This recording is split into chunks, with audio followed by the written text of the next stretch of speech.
Well, yet another Republican hearing has gone terribly wrong for the organizers of these hearings, which is, of course, Republicans. This was from the House Judiciary Committee, and they held a hearing to grill FBI Director Christopher Wray, who right now is the center of a lot of hate when it comes to the GOP because he dares to lead an organization that he was appointed into that position by Trump and is a lifelong Republican, but apparently now he's a deep state liberal who's going after Trump because of the FBI's involvement in the investigation into Donald Trump's mishandling of classified documents and his attempt to overturn the 2020 election.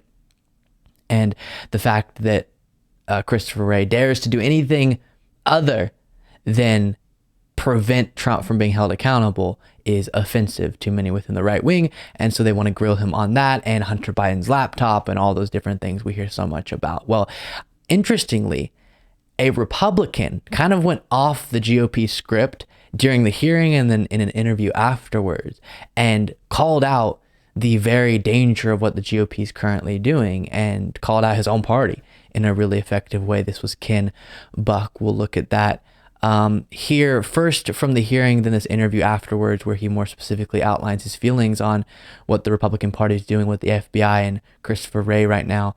But here's him making the point that Christopher Wray is a hard person to make the case for effectively, of him being this liberal who hates conservatives and weaponizing the FBI against conservatives. In reality, we know what's going on. Yes, Christopher Wray, I can tell you in his private life, is probably conservative based on his record, as will be walked through here, and still cares about the rule of law and doesn't think that he should prevent someone from being held accountable for very clear alleged violations of the law just because of his name, which is Donald Trump. So take a look at this. You started out as an AUSA, and I'm getting this information from Wikipedia, the great font of knowledge in the digital age, and so I'm assuming that it's true, but you started out as an AUSA. You were nominated by Republican President Bush for the position of Assistant Attorney General in the Criminal Division at the Department of Justice, and you were confirmed by a Republican Senate, if I am correct in that. Yes, by unanimous voice vote. And you were then nominated by Republican President Donald Trump to be the FBI Director, and again confirmed by the Republican Senate for that position. Yes, I think there were only 5 votes against me, and they were all from Democrats. According to Wikipedia, you're still a registered Republican, and I hope you don't change your party affiliation after this hearing is over. But I want to thank you.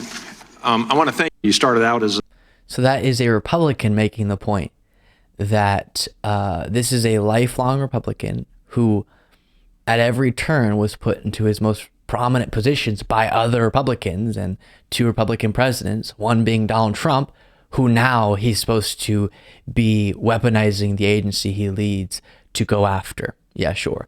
And then here's the second moment from a CNN interview afterwards where Republican Representative Ken Buck expands on his position about the current Republican Party's attempt to demonize the FBI and Christopher Wray. But to target the FBI as punishment is absurd. They are in charge of and leading the effort on counterterrorism efforts, counterintelligence, Chinese and Russian spies. They're leading the effort on white-collar crime, on human trafficking. To say that we're going to cut an agency that performs such a vital function in the United States government is really irresponsible. But to target the FBI...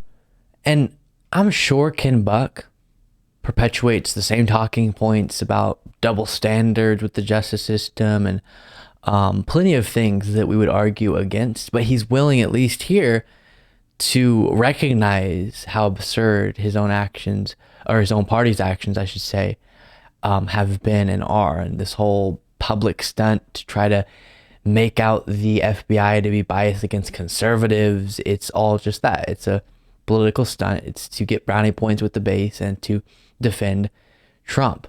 And whether it be on the Twitter files related things that were brought up a lot during this hearing and many in the past that we walked through very specifically, the dishonesty around a lot of the talking points in regard to that, or the Trump FBI related stuff, there isn't much substance to this narrative, but apparently they perceive it to be effective. And so now they're having to follow through with all their promises and all their statements about the FBI. And it's gone so far as to lead some of these Republicans to call for, after years of speaking out against this slogan, they're now calling for the defunding of the police, defunding of federal law enforcement in the form of the FBI.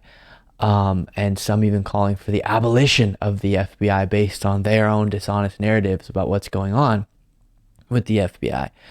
And it's pretty hypocritical and wild and a violation of their own principles. Obviously, for a while, they were very opposed to and obsessed a lot over a small portion of the left that I wasn't a part of, but it was a part of the left that called for prominently after or during the summer of 2020, after the murder of George Floyd, the defunding of police. And the right wing, even though this wasn't something barely any Democratic politicians within, especially the federal government, were calling for or anything like that, it became a rallying cry for them. And they said it would never be something that they would support. And now they support it, just not with local police in the form of federal law enforcement. And it's yet another example of principles only being something that they will communicate, but not actually something they hold. Because if they held the principles, then they would be consistent. And so many people aren't within politics, especially in the current MAGA Republican Party.